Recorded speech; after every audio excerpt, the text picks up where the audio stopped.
Hello friends, आज हम लोग मैथ की इस क्लास में जो है वृत्त को पढ़ेंगे और वृत्त से संबंधित बहुत सारे पॉइंट्स हैं उनके बारे में जानेंगे। जैसे इसमें बहुत सी महत्वपूर्ण शब्दावलियाँ होती हैं, जैसे त्रिज्या हो गया, व्यास है, जीवा है, त्रिज्य खंड क्या होता है, केंद्रीय कोण क्या होता है, लघु वृत्तखंड क्या होता है या दीर्घ वृत्तखंड क्या होता है, ठीक है, इसका क्षेत्रफल कैसे निकालते हैं, परिमाप क्या होता है, इन सब के बारे में चर्चा करेंगे। तो सबसे पहले हम लोग जो है वृत्त को समझने के लिए जो है वृत्त एक बना लेते हैं, ठीक है।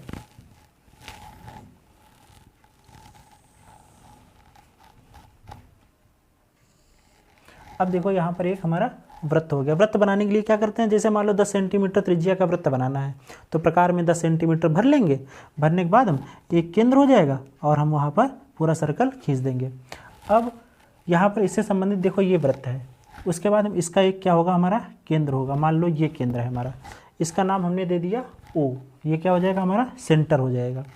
अब केंद्र से जो वृत्त है ये पूरा क्या है, वृत्त है, और ये जो होती है ये है इसकी परिधि। इसे क्या बोलते हैं, परिधि, चारों ओर, ठीक है। जो चारों ओर की ये जो रेखा है ये क्या है, परिधि।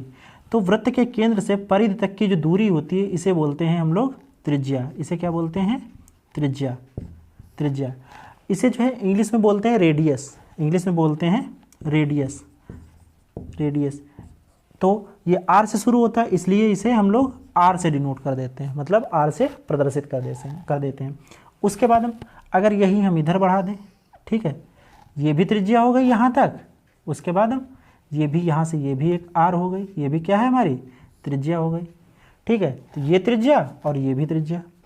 चाहे हम इधर कर दें तो त्रिज्याएँ क्या होती हैं, ये सेम होती हैं, ठीक। अब त्रिज्या का दो गुना, एक ये त्रिज्या और ये त्रिज्या, त्रिज्या का जो दो गुना होता है उसे हम लोग बोलते हैं व्यास। तो यहाँ पर हम लोग लिख सकते हैं, मतलब यहाँ से जैसे अगर ए मान लो ये ओ है और ये है बी, तो ओ बी क्या है, देखो ओ बी बराबर ये क्या है, ओ ए, ठीक है, बराबर अगर हम ये इसे सी मान लेते हैं, यहाँ पर सी है मान लो, तो ओ सी, ये सब क्या है, रेडियस हैं, ठीक है। लेकिन अगर हम ए बी की बात करें तो ए बी क्या हो जाएगा, हमारा व्यास हो जाएगा। ए बी बराबर क्या है, हमारा व्यास हो जाएगा। ए बी क्या हो जाएगा, व्यास हो जाएगा। इसे जो है हम लोग इंग्लिश में डायमीटर बोलते हैं, व्यास को बोलते हैं डायमीटर, इसलिए हम लोग इसे जो डिनोट करते हैं वो डी से करते हैं। तो यहाँ पर हम लोगों ने क्या समझा, जो त्रिज्या होती है वो व्यास जो होता है उसकी क्या होती है, आधी होती है, या हम लोग इस तरीके से कह सकते हैं कि जो व्यास होता है वो त्रिज्या का 2 गुना होता है। तो यहाँ पर एक संबंध निकल के आया व्यास और त्रिज्या में। तो यहाँ पर हम लोग लिख सकते हैं व्यास बराबर 2 गुणे त्रिज्या, ठीक है। या फिर हम ये लिख सकते हैं डी इक्वल टू 2r, ठीक है। ये क्या है, डायमीटर कितना होता है, रेडियस का 2 गुना, ठीक है। यहाँ पर ये बात हमारी क्लियर हुई। अब हम लोगों ने यहाँ पर देखो त्रिज्या क्या होती है, क्लियर हो गया, व्यास क्या होता है, क्लियर हो गया। उसके बाद इनमें संबंध क्या होता है ये भी पता चल गया। उसके बाद हम आता है जैसे जीवा, जो हमारा ये वृत्त होता है, जो वृत्त है, ठीक है। अब ये यहाँ पर क्या है, ये जीवा है, ये भी क्या है, जीवा है। उसके बाद हम जी, मतलब वृत्त के जो 2 बिंदुओं को मिलाने वाली रेखा होती है उसे क्या बोलते हैं, जीवा बोलते हैं। ये भी क्या है, जीवा है, ये भी क्या है, जीवा है। जो वृत्त की सबसे बड़ी जीवा होती है उसे हम लोग व्यास बोल देते हैं, ठीक है। वृत्त की जो सबसे बड़ी जीवा होगी वो व्यास होगी, ठीक है। ये भी जीवा है, ये भी, ये सारी क्या हैं, जीवाएँ हैं, ठीक है। अब हम लोगों ने जीवा समझ लिया। उसके बाद में आ जाता है संकेंद्रीय वृत्त। संकेंद्रीय मतलब एक ही जो केंद्र होगा उसके वृत्त। जैसे मान लो हमने 10 सेंटीमीटर त्रिज्या का एक वृत्त खींच लिया, ठीक है, इसका सेंटर है यहाँ पर ओ। उसके बाद हम अगर हमें इसी केंद्र पर दूसरा बनाना हो, ठीक है, इसकी त्रिज्या कितनी है, मान लो 10 सेंटीमीटर, इसी पर 5 सेंटीमीटर या 7 सेंटीमीटर का वृत्त बनाना है, ठीक है। तो यहाँ से 7 सेंटीमीटर भर लेंगे पटरी से, यहाँ से रख के ये हो जाएगा। तो इसकी ये इतनी दूरी क्या हो गई, 7। अब देखो केंद्र दोनों का एक ही है, तो चाहे ये वाला वृत्त हो या ये क्या है, संकेंद्रीय है, संकेंद्रीय। फिर उसके बाद अगर मान लो तीसरा भी बनाना हो, ये बना लिया, इसका भी सेंटर क्या है, ये, मतलब एक ही जो केंद्र होता है वृत्तों का उसे हम लोग बोलते हैं संकेंद्रीय वृत्त। संकेंद्रीय वृत्त के बाद हम लोग देखते हैं केंद्रीय कोण। अब जैसे एक हमारा ये कोई वृत्त दिया है, ठीक है, वृत्त दिया है।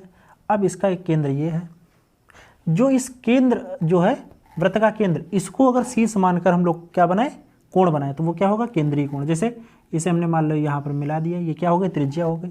अब यहाँ पर मान लो हमने 90 अंश का कोण बना दिया, यहाँ पर, या 120 अंश का बना दिया, जो भी बना दिया। मान लो यहाँ पे ये कितना 100 अंश का कोण बना, यहाँ पर ये क्या बना थीटा है।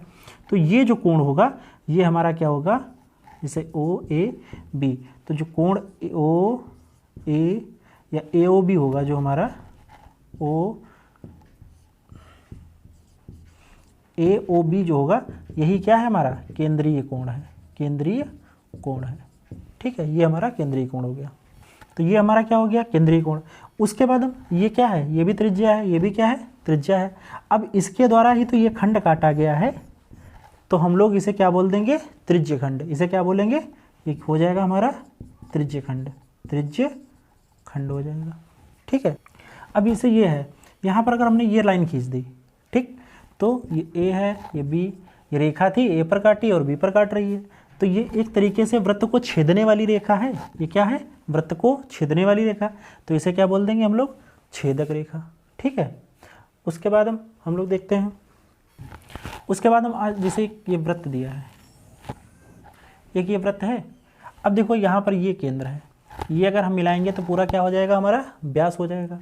अब अगर हमने यहाँ से ये जीवा खींच दी, अब देखो ये पूरा वृत्त था, अब ये वृत्त के क्या हो गए, टुकड़े, सेगमेंट हो गए, खंड हो गए, तो ये क्या हो गए, अब दो वृत्त खंडों में बदल गया। ठीक, अब ये जो छोटा है, छोटे को हम लोग बोलते हैं लघु, तो ये जो छोटा वाला ये हो जाएगा हमारा, ये क्या हो जाएगा हमारा लघु वृत्तखंड। क्या हो जाएगा, लघु वृत्तखंड, लघु वृत्तखंड।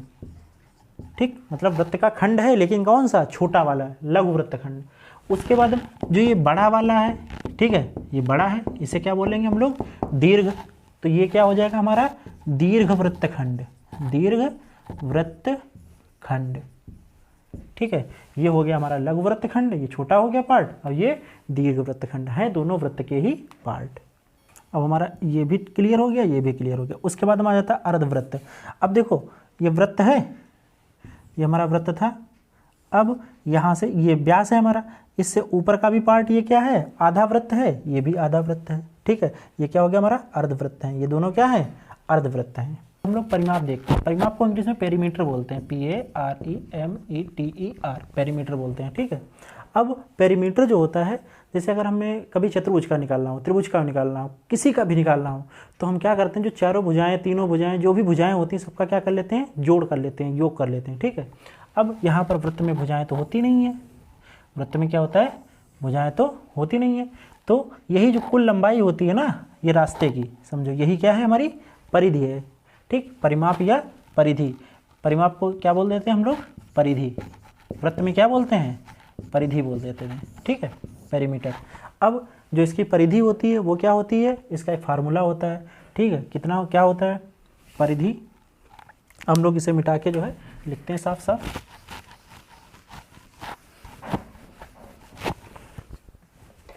परिधि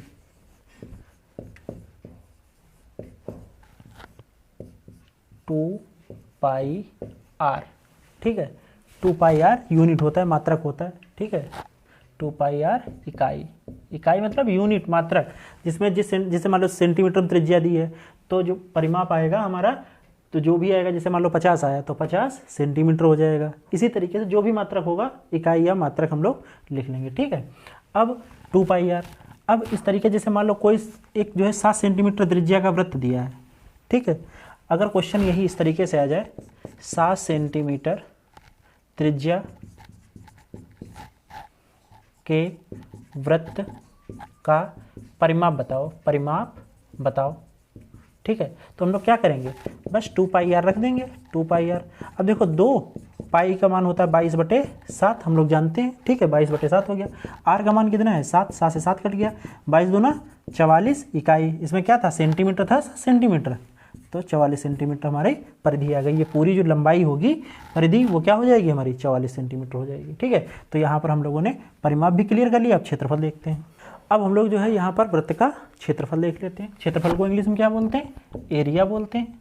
ठीक है, अब जैसे कोई वृत्त दिया है, यहाँ पर ये कोई वृत्त दिया है, इसकी मान लो त्रिज्या हमने 7 सेंटीमीटर मान ली। 7 इसलिए मानते हैं क्योंकि आसानी से कट जाती है, कैलकुलेशन में आसानी रहती है। 7 सेंटीमीटर मान ली। ठीक है, जो इसका क्षेत्रफल होगा, ठीक, त्रिज्या क्या होती है, आर होती है, तो इसका जो क्षेत्रफल का सूत्र होता है पाई आर स्क्वायर, फिर पाई आर स्क्वायर, वर्ग इकाई। क्या होता है? वर्ग इकाई।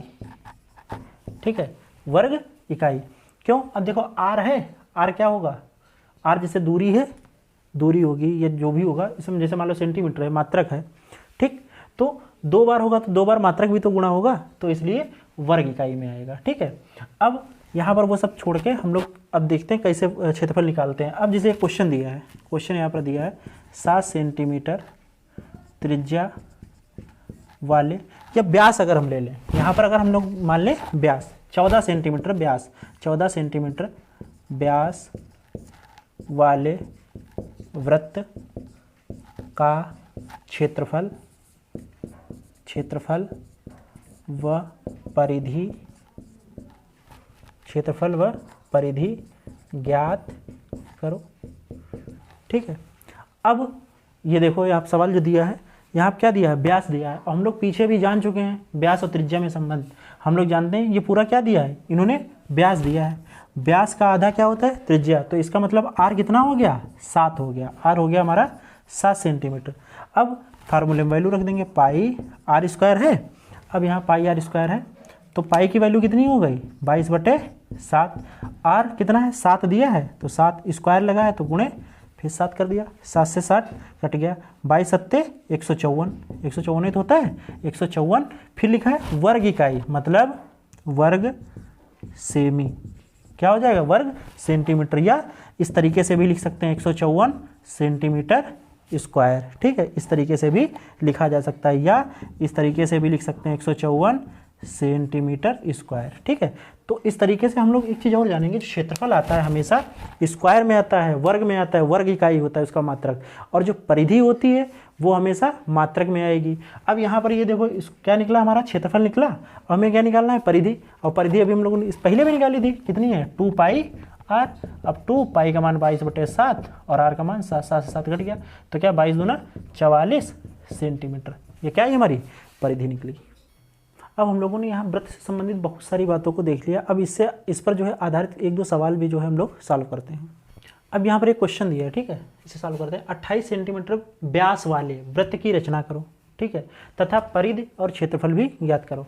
तो यहाँ पर क्या है? 28 सेंटीमीटर व्यास, मतलब यहाँ पर हमारा दिया है व्यास दिया है, मतलब डी डायमीटर दिया है कितना? 28 सेंटीमीटर। ठीक है, जब व्यास दिया है 28 सेंटीमीटर, और अगर हम कभी भी रचना जब त्रिभुज करते हैं तो उसमें ज़रूरत क्या पड़ती है? हमारी त्रिज्या। ठीक है, तो हम लोग जानते हैं कि जो व्यास होता है 2 गुणा त्रिज्या होता है, यही तो होता है। तो व्यास है 28 बराबर 2 गुणे त्रिज्या हो गई। तो त्रिज्या कितनी हो जाएगी? ये इसके नीचे आएगा 2, तो त्रिज्या बराबर क्या हो जाएगी हमारी?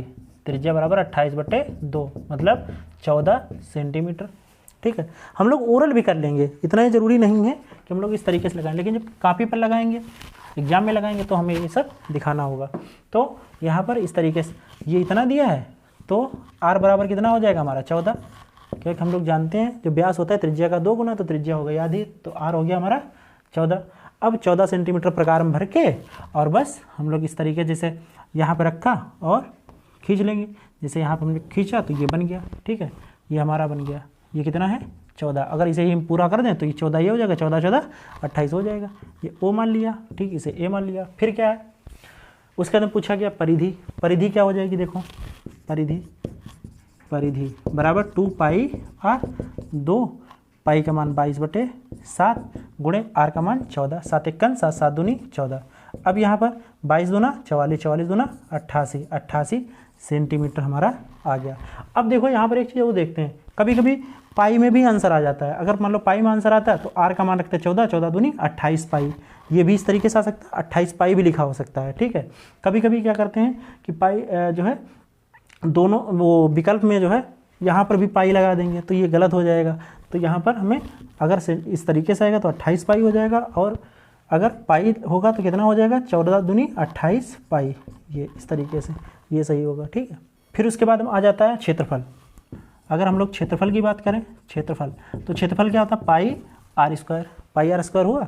अब यहाँ पर पाई रखो, उसके बाद आर का कितना मान है? 14, तो 14 का स्क्वायर 14 गुणे 14।